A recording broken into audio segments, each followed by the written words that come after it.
Hey guys, it's Nicole, and I am finally getting back into editing all the videos that I have backed up.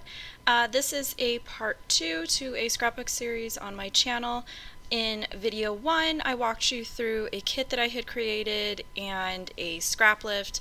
Originally, this was going to be a class at my local store, and after I completed the first layout and this one, the store ended up closing, so I just decided to turn it into a series on my channel. For whatever reason, I forgot to hit record when I was sorting back through my papers and trimming everything down. This sheet of black and white X's and O's and then this pink sheet were not included in the original supplies that I showed in the first video. When I was kind of going through everything and trying to figure out what I wanted to use for this sketch, the papers that I had picked just were not working for me. So I just went ahead and allowed myself to go back to the collection kit that I had ordered, and I just pulled 2 additional pattern papers and went ahead and used those, and then some of the other products that I had included in my kit. And this sketch is one of the free sketches from Scrapbook Generation. They used to have a free online magazine called Create. I'll post a link below the video to their website and where you can find the magazines. There's also an area on their website in the downloads where you can go and you can find all the free sketches that were featured in their magazine, and you can download them and print them out. This one, I want to say, you can see it right there, I want to say it was May 2014 sketch, but I'm not positive. When I go to upload this to YouTube, I will go back and find my sketch and what the title of the sketch was, and I'll include it in the information below, just in case you want to use this sketch as well. The circles that were shown on the sketch, I grabbed this set of circle dies from Spellbinders. I've had it forever, hardly ever use it. It just happened to be that I didn't have a punch that I felt like was going to be big enough, so I just used a die, and then I grabbed that 6x6 pad that I had included in my kit, and I'm just continuing to use that. I'm also going to use some of the papers in that pad for embellishments throughout this series. I had intentionally, when I was designing the class, limited myself to a set of thickers, the sticker sheet, the alphabet sheet that matched the collection, the 6x6 pad, and the coordinating enamel dots. And it was supposed to be geared towards, you were going to be walking into the store, and instead of buying every single thing that coordinated with the collection, maybe just pick 6 to 8 patterns, a couple embellishments, and we were going to walk through different things that you could do, like scrap lifts and sketches, and looking at some of the different pattern papers a little bit more creatively and that type of thing. So pretty much the only thing that I've done is I've inked the edges of everything with black distress ink, die cut all those circles, laid them out how I like them. I like to just kind of not have a lot of dark colors together, not have a lot of light colors together, and I went ahead and inked the edges of my photos as well to sort of help them stand out from those darker patterns. And then I just took the packaging from those gold thickers and I'm cutting it into pieces so that I can move those pieces around with my title on it. And my title, I just went to Google, and I think I had looked up like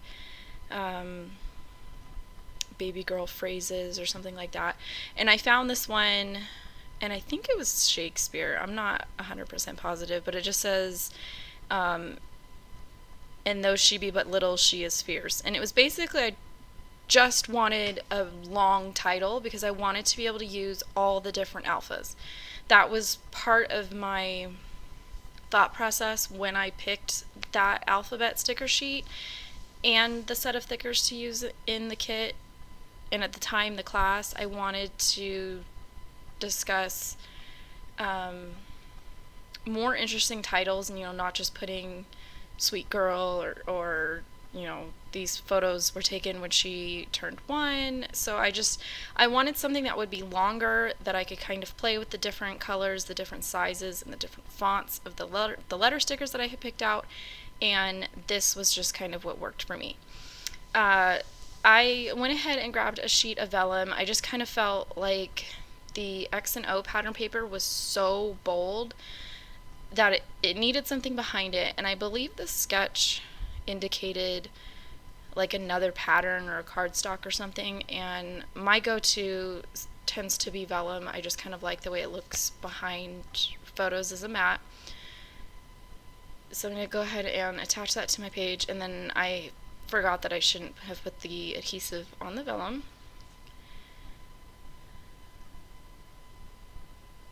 And then this was where I just kind of, the 2 sticker sheets and the 6x6 pad, I just went through and picked a couple things to put on the circles. I don't really have necessarily a rhyme or reason to it. I cut up some of those.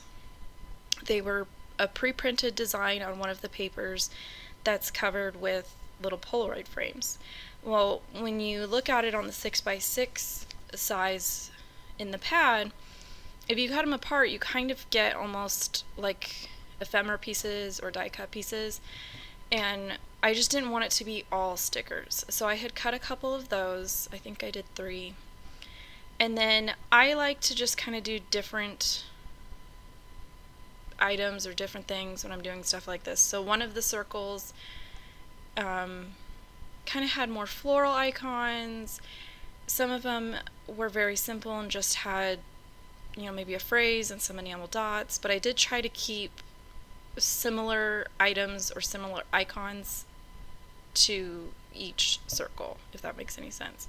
And then I kind of felt like the title was just sort of ending weird over there, so I had tucked one of those Polaroid frames and a couple stickers over there.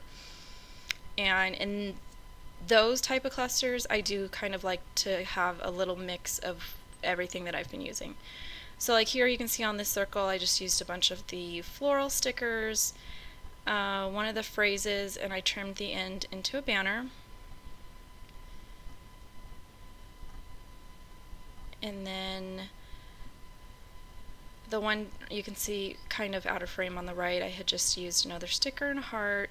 This one I just kind of stuck to the X and O motifs that were on the sticker sheets. And then some of these black and white phrase stickers, I just felt like they were kind of plain, so I just notched the ends of them. And so like this sticker, or this circle here, I just did stars and a phrase, and I'm just kind of looking at the sticker sheet as to what has like multiples of a certain image or something like that. And then if I couldn't find multiples, I would just take like a circle sticker and maybe one of the small phrase stickers. And I did leave a couple of the circles empty, just kind of not wanting it to be so chaotic. And then I took the enamel dots that matched the collection and just kind of scattered those here and there. And I did not put my journaling on this because at the time I thought it was going to be for a class, and I don't like to journal on class stuff, so I do have those blue pattern paper strips on my layout, so I can just go back and type up some on white cardstock and add it on top. So as always, thank you for stopping by, and I'll catch you next time.